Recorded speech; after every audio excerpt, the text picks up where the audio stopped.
What is going on, guys? It is Wrestlelamia here, back with another video. Paul Heyman reminded the WWE Universe why he's not to be trusted, as he not only turned on CM Punk, but longtime client Roman Reigns, joining forces with Seth Rollins. But why? Join us now as Wrestlelamia looks at the real reasons why Paul Heyman aligned himself with Seth Rollins at WrestleMania 41.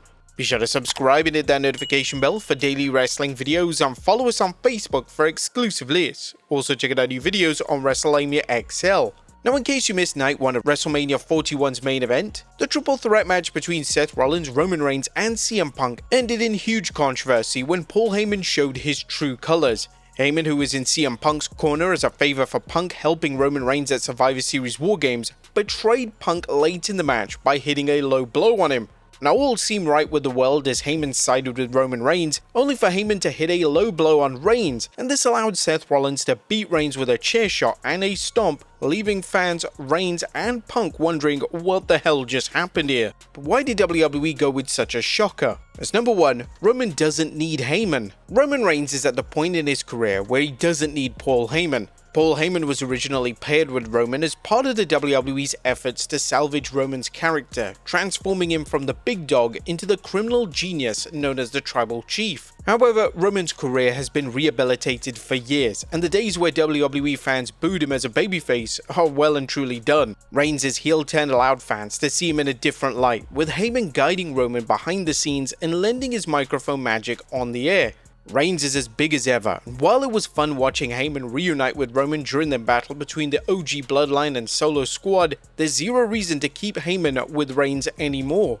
Number 2, a good reason to write off Roman. Now, another reason to split up Heyman and his former Tribal Chief is that Roman will likely take time off after WrestleMania. While WWE has conditioned its fans to understand that Roman works a part-time schedule, it never hurts to have a reason for his absence. Here, WWE can have Roman try to regroup much as he did last year after dropping the WWE Undisputed Championship to Cody Rhodes. Number 3, Heyman is born to be a villain.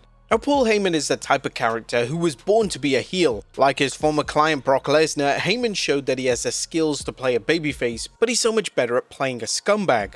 Paul Heyman has always been booked as a manager who's out for number 1, and that he's willing to sell out anyone if it benefits him. Whether it's Heyman betraying Brock Lesnar for the big show, Heyman betraying CM Punk, or many of his other clients, Heyman is loyal to himself and no one else. Babyface managers can work in a limited role, but Heyman could do so much more as a heel that it would be a waste of his talents to deprive the fans of his true villainy.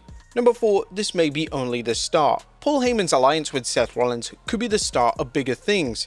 While Paul may focus his energies on Seth, what if he decides to take on more wrestlers? This could help build a gauntlet around Seth, similar to one Paul built for Roman Reigns during his work as a tribal council to the Tribal Chief. This new faction could elevate younger superstars and create more tension on Raw. Number 5, WWE isn't through with Seth Rollins' push.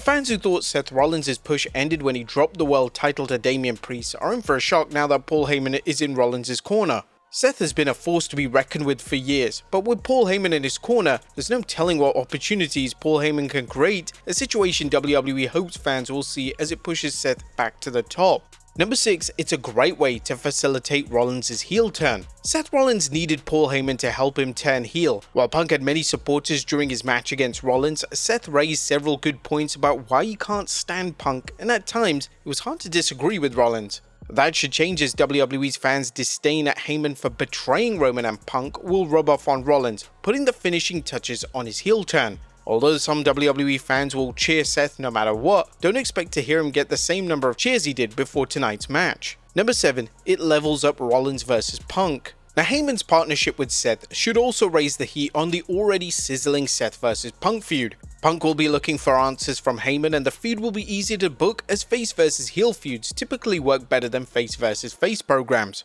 Seth having Heyman in his corner also gives Seth Rollins carte blanche to cheat. If handled correctly, the pairing of Paul and Seth can add another layer to Rollins and Punk's feud, as Punk is distracted by wanting to get his hands on Heyman, making wins over Seth even more difficult. Number 8, it sets up a future feud against Roman Reigns. Now, if Roman Reigns does take his usual sabbatical, fans may have to wait for months before Seth and Roman collide. But the good news is that Rollins has a feud he can work against Punk, and as we'll see next, any number of other programs on Raw. Ultimately, the big money is in Seth versus Roman, and having Paul Heyman in the middle of things will make this worth the wait. Number 9, it creates multiple new storylines. Inevitably, turns like what fans saw tonight are all about creating fresh storylines and getting fans invested in them. Fans are already buzzing about what's next for Seth now that he's a Paul Heyman guy, how Heyman's involvement will change Seth's battle with Roman Reigns and CM Punk, and what Rollins' plans are besides feuding with his arch nemesis. That's just scratching the surface though. If it wants to, WWE can build storylines over the Bloodline's reactions to Paul siding with Seth, and will Jey or Jimmy Uso come looking for revenge, especially if Roman takes time off? And what of Solo Sikoa and Jacob Fatu? Will they reconsider working with Heyman?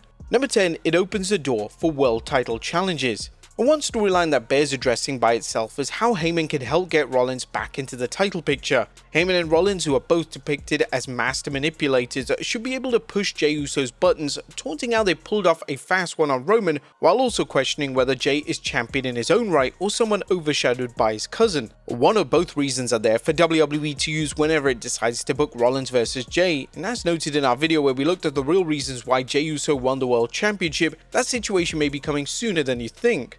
Rollins, like many WWE superstars, has many reasons to be angry with the Bloodline, and targeting Jey seems like a natural extension of Rollins' lengthy beef with the Tribal Chief from when Seth was looking for a title rematch against Roman. This, along with the storyline of Heyman being privy to the Bloodline's secrets and strategies, could add even more excitement to a Jey vs Seth program. Number 11, fans can wonder how long Paul Heyman planned this. And fans won't just be asking why Paul Heyman did this, but they'll be asking how long Heyman and Rollins have been in cahoots. Something Michael Cole certainly brought up as WrestleMania went off the air. Wrestling fans love the mysteries and the drama that comes from them, and if WWE stays true to form, it will take a while before Heyman and Rollins reveal how long they've been cooking up their scheme against Punk and Reigns. While these types of mysteries can be tricky, particularly when promoters overlook past incidents that conflict with current storylines, WWE's maintenance of continuity will hopefully lead to smooth sailing. Number 12, it spiced up the main event. And tonight's triple threat was a grueling battle that played up all three superstars' animosity for each other, giving them a chance to unleash their anger. This created a brilliant bout that was worthy of being a main event. Nonetheless, no main event, especially one at WrestleMania, is complete without a major storyline development. The WWE Universe doesn't tune into its many hours of programming just to watch 5-star matches, they also want the high-stakes drama that played a major role in WWE's success for decades. Paul Heyman's turn was as big as WWE could get, and it turned an already fantastic match into a great one. While it's extremely unlikely that Heyman's turn was a last-minute decision, it proved an unexpected blessing as tonight's card was lackluster for the most part, and the white-hot main event finish will probably have fans forgetting everything but the main event. But there you have it folks, the real reasons why Paul Heyman turned on Roman Reigns and CM Punk at WrestleMania 41. Be sure to leave your comments down below, and I'll see you next time with some more wrestling content.